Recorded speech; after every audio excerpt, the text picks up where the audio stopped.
राधे राधे दोस्तों, हमारे चैनल चतुर्वेदी ज्ञान ज्योति में आपका हार्दिक स्वागत है। आप सब कैसे हैं यह बताने के लिए कमेंट बॉक्स में जय श्री राधे जरूर लिखें। राधे रानी की कृपा से आपका सब मंगल होगा। गंगा दशहरे की कथा आज हम आपको सुनाते हैं।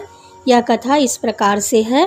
प्राचीन काल में अयोध्या में सगर नाम के महाप्रतापी राजा राज्य करते थे।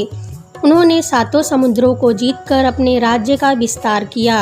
उनकी कोशिनी तथा सुमिति नाम की दो रानियां थीं। पहली रानी के एक पुत्र असमंजस का उल्लेख मिलता है, परंतु दूसरी रानी सुमिति के 60,000 पुत्र थे।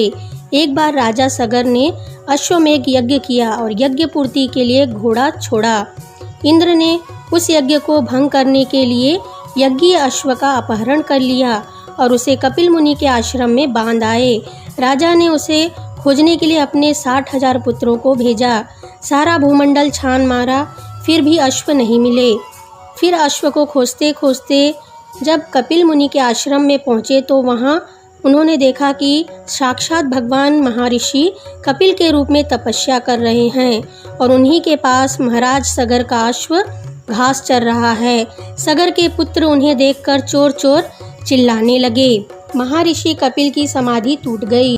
ज्यों ही महर्षि ने अपने अग्नि नेत्र खोले त्यों ही सारे पुत्र भस्म हो गए।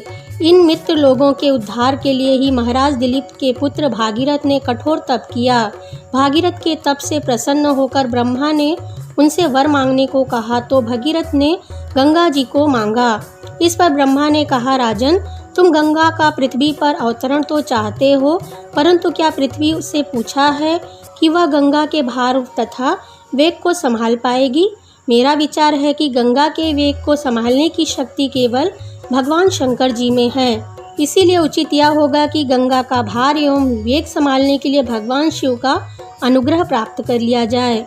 महाराज भगीरथ ने वैसे ही किया। उनकी कठोर तपस्या से प्रसन्न होकर ब्रह्मा जी ने गंगा की धारा को अपने कमंडल से छोड़ा। तब भगवान शिव ने गंगा की धारा को अपनी जटा में समेटकर जटाएं बांध ली। इसका परिणाम यह हुआ कि गंगा को जटाओं से बाहर निकलने का पथ ही नहीं मिला। अब महाराज भगीरथ को और भी चिंता हुई। उन्होंने एक बार फिर भगवान शिव की आराधना में घोर तप शुरू किया। तब कहीं भगवान शिव ने गंगा की धारा को मुक्त करने का वरदान दिया। इस प्रकार शिव की जटा से छूटकर गंगा जी हिमालय की घाटियों से कलकल निनाद करके मैदान की ओर मुड़ी। इस प्रकार भागीरथ पृथ्वी पर गंगा का अवतरण करके बड़े भाग्यशाली हुए। उन्होंने जनमानस को अपने पुण्य से उपकृत कर दिया। युगों युगों तक बहने वाली गंगा की धारा महाराज भगीरथ की कष्टमयी साधना की गाथा कहती है। गंगा जी प्राणी मात्र को जीवन दान ही नहीं देती, मुक्ति भी देती हैं। इसी कारण भारत तथा विदेशों तक गंगा की महिमा गाई जाती है। ऐसी है गंगा माँ की उत्पत्ति की कथा। जय गंगा माँ।